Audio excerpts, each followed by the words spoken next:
Chapter 10.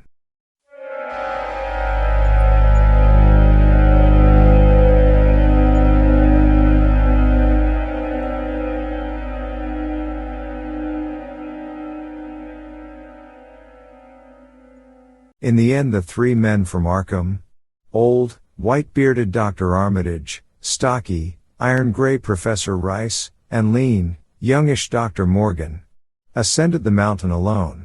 After much patient instruction regarding its focusing and use, they left the telescope with the frightened group that remained in the road, and as they climbed they were watched closely by those among whom the glass was passed around. It was hard going, and Armitage had to be helped more than once. High above the toiling group the great swath trembled as its hellish maker repassed with snail-like deliberateness. Then it was obvious that the pursuers were gaining.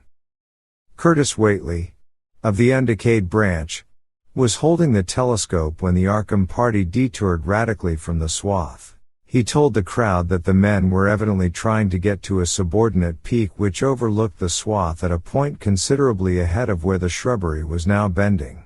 This, indeed, proved to be true, and the party were seen to gain the minor elevation only a short time after the invisible blasphemy had passed it.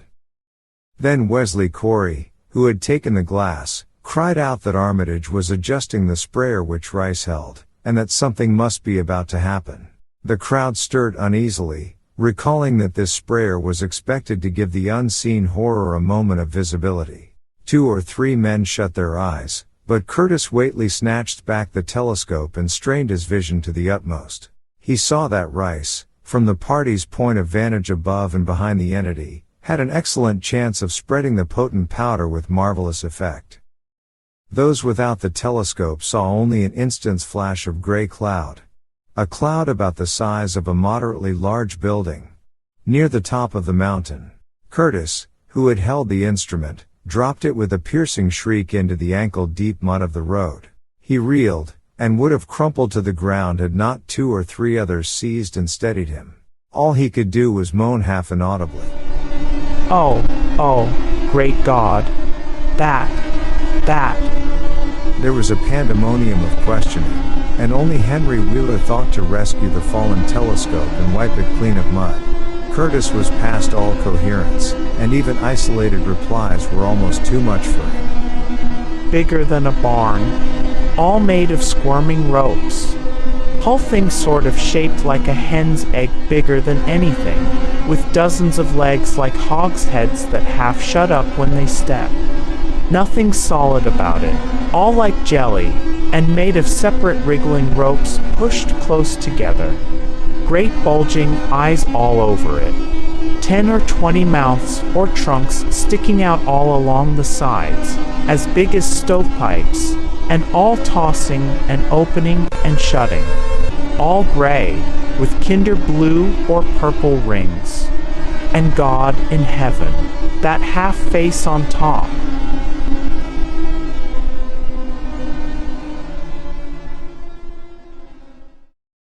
This final memory, whatever it was, proved too much for poor Curtis, and he collapsed completely before he could say more. Fred Farr and Will Hutchins carried him to the roadside and laid him on the damp grass. Henry Wheeler, trembling, turned the rescued telescope on the mountain to see what he might. Through the lenses were discernible 3 tiny figures, apparently running toward the summit as fast as the steep incline allowed. Only these. Nothing more. Then everyone noticed a strangely unseasonable noise in the deep valley behind, and even in the underbrush of Sentinel Hill itself. It was the piping of unnumbered whippoorwills, and in their shrill chorus there seemed to lurk a note of tense and evil expectancy. Earl Sawyer now took the telescope and reported the 3 figures as standing on the topmost ridge, virtually level with the altar stone but at a considerable distance from it. One figure, he said, seemed to be raising its hands above its head at rhythmic intervals, and as Sawyer mentioned the circumstance the crowd seemed to hear a faint, half-musical sound from the distance, as if a loud chant were accompanying the gestures. The weird silhouette on that remote peak must have been a spectacle of infinite grotesqueness and impressiveness, but no observer was in a mood for aesthetic appreciation. "I guess he's saying the spell," whispered Wheeler as he snatched back the telescope. The whippoorwills were piping wildly, and in a singularly curious irregular rhythm quite unlike that of the visible ritual. Suddenly the sunshine seemed to lessen without the intervention of any discernible cloud. It was a very peculiar phenomenon, and was plainly marked by all. A rumbling sound seemed brewing beneath the hills, mixed strangely with a concordant rumbling which clearly came from the sky. Lightning flashed aloft, and the wondering crowd looked in vain for the portents of storm. The chanting of the men from Arkham now became unmistakable, and Wheeler saw through the glass that they were all raising their arms in the rhythmic incantation. From some farmhouse far away came the frantic barking of dogs. The change in the quality of the daylight increased, and the crowd gazed about the horizon in wonder. A purplish darkness, born of nothing more than a spectral deepening of the sky's blue, pressed down upon the rumbling hills. Then the lightning flashed again, somewhat brighter than before, and the crowd fancied that it had showed a certain mistiness around the altar stone on the distant height. No one, however, had been using the telescope at that instant. The whippoorwills continued their irregular pulsation, and the men of Dunwich braced themselves tensely against some imponderable menace with which the atmosphere seemed surcharged. Without warning came those deep, cracked, raucous vocal sounds which will never leave the memory of the stricken group who heard them.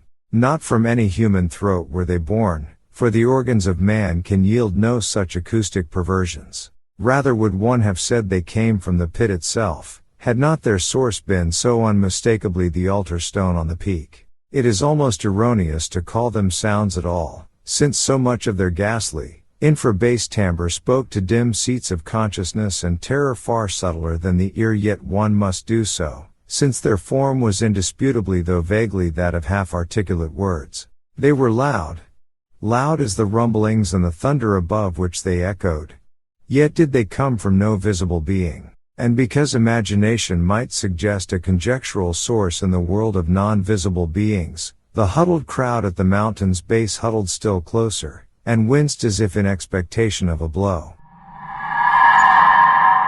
Ignite, Death of Tango, I exhausted. Rang the hideous croaking out of space.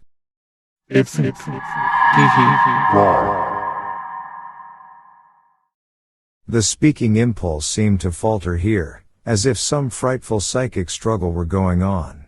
Henry Wheeler strained his eye at the telescope, but saw only the three grotesquely silhouetted human figures on the peak, all moving their arms furiously in strange gestures as their incantation drew near its culmination. From what black wells of acherontic fear or feeling, from what unplumbed gulfs of extra-cosmic consciousness or obscure, long-latent heredity, were those half-articulate thunder croakings drawn?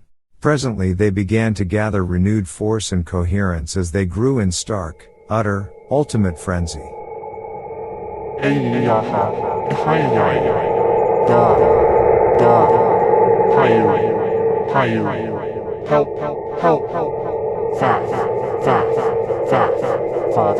Father, you're saucy. But that was all. The pallid group in the road, still reeling at the indisputably English syllables that had poured thickly and thunderously down from the frantic vacancy beside that shocking altar stone, were never to hear such syllables again. Instead, they jumped violently at the terrific report which seemed to rend the hills, the deafening, cataclysmic peal whose source, be it inner earth or sky, no hearer was ever able to place. A single lightning bolt shot from the purple zenith to the altar stone, and a great tidal wave of viewless force and indescribable stench swept down from the hill to all the countryside. Trees, grass, and underbrush were whipped into a fury, and the frightened crowd at the mountain's base, weakened by the lethal fetor that seemed about to asphyxiate them, were almost hurled off their feet. Dogs howled from the distance, green grass and foliage wilted to a curious, sickly yellow-gray, and over field and forest were scattered the bodies of dead whippoorwills. The stench left quickly, but the vegetation never came right again. To this day there is something queer and unholy about the growths on and around that fearsome hill. Curtis Whateley was only just regaining consciousness when the Arkham men came slowly down the mountain in the beams of a sunlight once more brilliant and untainted. They were grave and quiet, and seemed shaken by memories and reflections even more terrible than those which had reduced the group of natives to a state of cowed quivering. In reply to a jumble of questions, they only shook their heads and reaffirmed one vital fact. The thing has gone forever, Armitage said. It has been split up into what it was originally made of, and can never exist again. It was an impossibility in a normal world. Only the least fraction was really matter in any sense we know. It was like its father. And most of it has gone back to him in some vague realm or dimension outside our material universe, some vague abyss out of which only the most accursed rites of human blasphemy could ever have called him for a moment on the hills. There was a brief silence, and in that pause the scattered senses of poor Curtis Whateley began to knit back into a sort of continuity, so that he put his hands to his head with a moan. Memory seemed to pick itself up where it had left off, and the horror of the sight that had prostrated him burst in upon him again. Oh, my God, that half face on top of it. That face with the red eyes and crinkly albino hair, and no chin, like the Whateleys.